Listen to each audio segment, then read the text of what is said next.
O universo teve um começo, um início, aonde tudo veio a existir de uma vez, matéria, espaço, tempo e energia.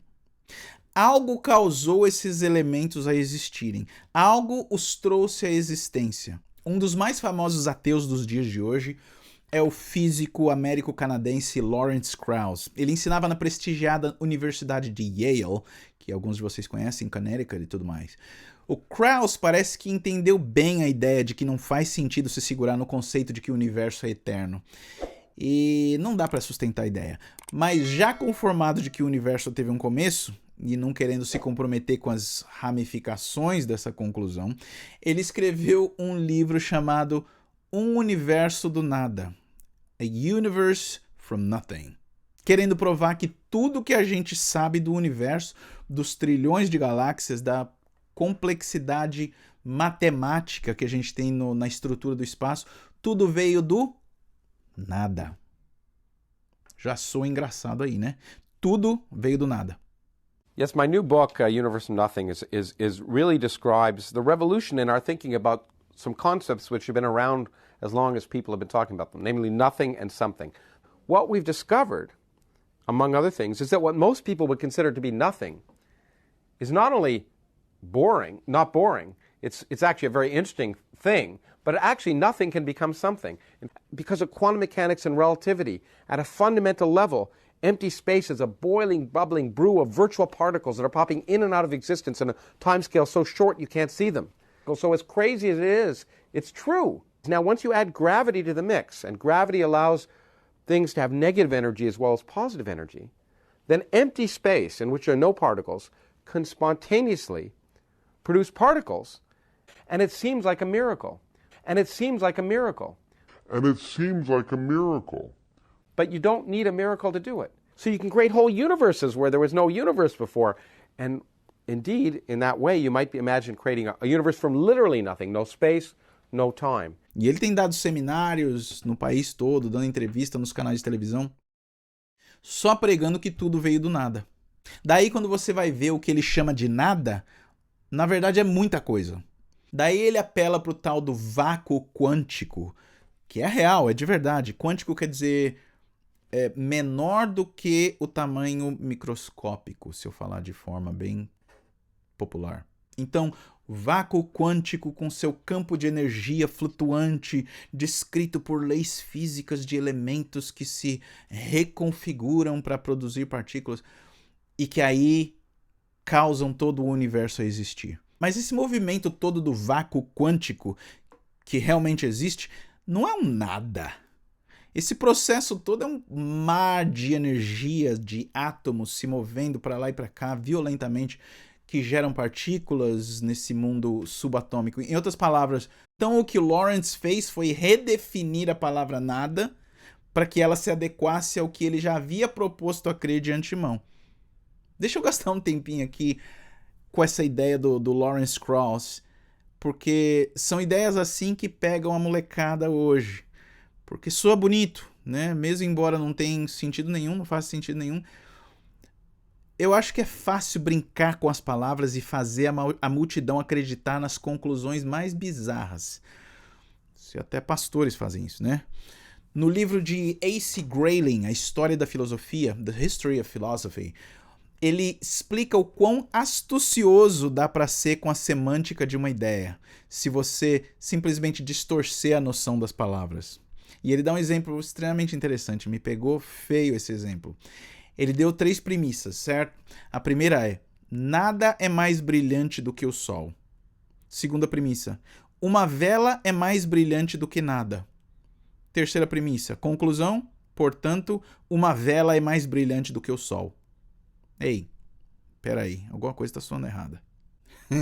Alguma coisa está soando errada aqui. Nada é mais brilhante do que o sol. É verdade, mas o nada é um advérbio nesse caso. Segunda, uma vela é mais brilhante do que nada.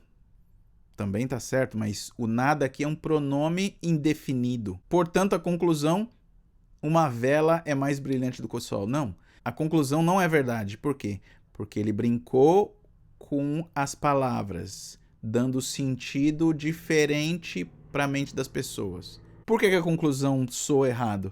Porque ele brincou com a semântica das palavras, no caso da palavra nada, e fez você pensar numa conclusão que ele queria pensar. Porque os nadas não queriam dizer a mesma coisa. Nada não é um algo. Nada é a ausência do que nunca existiu. Nada é o que Aristóteles chamava de aquilo com que as pedras sonham. Nada.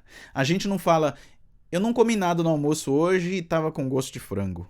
Então, como o Dr. Frank Turek, autor dos livros como Eu Não Tenho Fé o Bastante para Ser Ateu, como ele disse, se você perguntar para alguém o que ele teve para almoço e ele te responder nada, isso não quer dizer que ele comeu algo que chamava nada.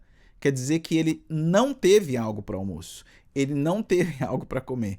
O Dr. William Lane Craig diz, nada, mesmo embora seja um pronome, não é um termo de referência, não é um termo singular. Ele é um quantificador universal negativo. Isso é o que ele fala. Então, quando estamos falando de nada, Mr. Krauss, estamos falando do quantificador negativo universal. Zero. E zero não causa nada. Muito menos o universo todo.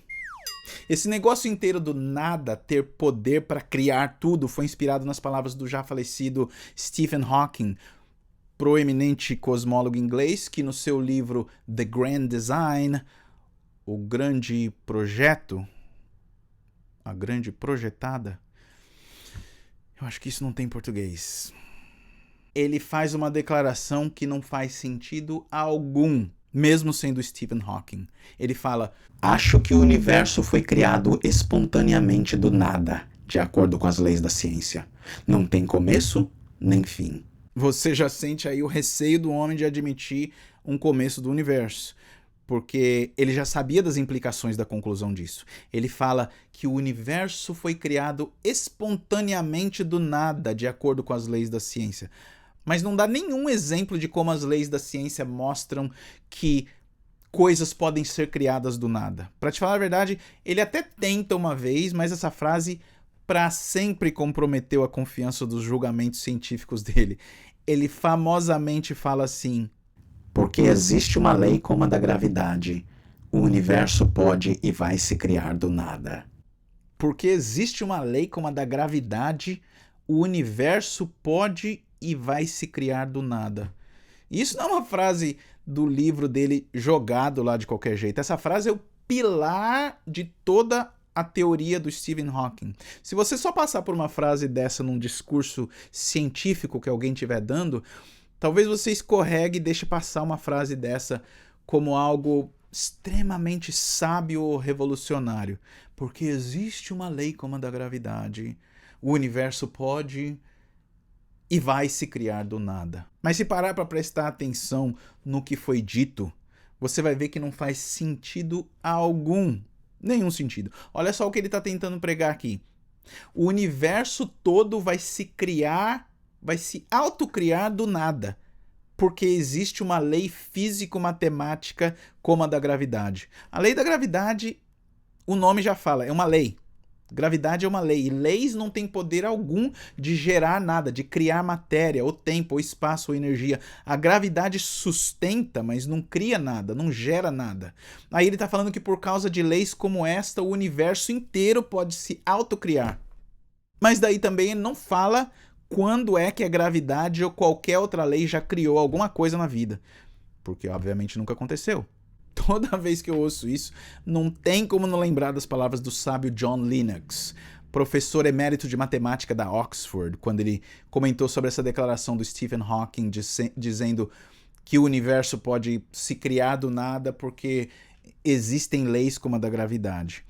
Daí o John Lennox falou assim, e todo mundo repete essa frase hoje, ele falou assim, isso só prova para mim que tolice continua sendo uma tolice mesmo se falada por cientistas de alto calão.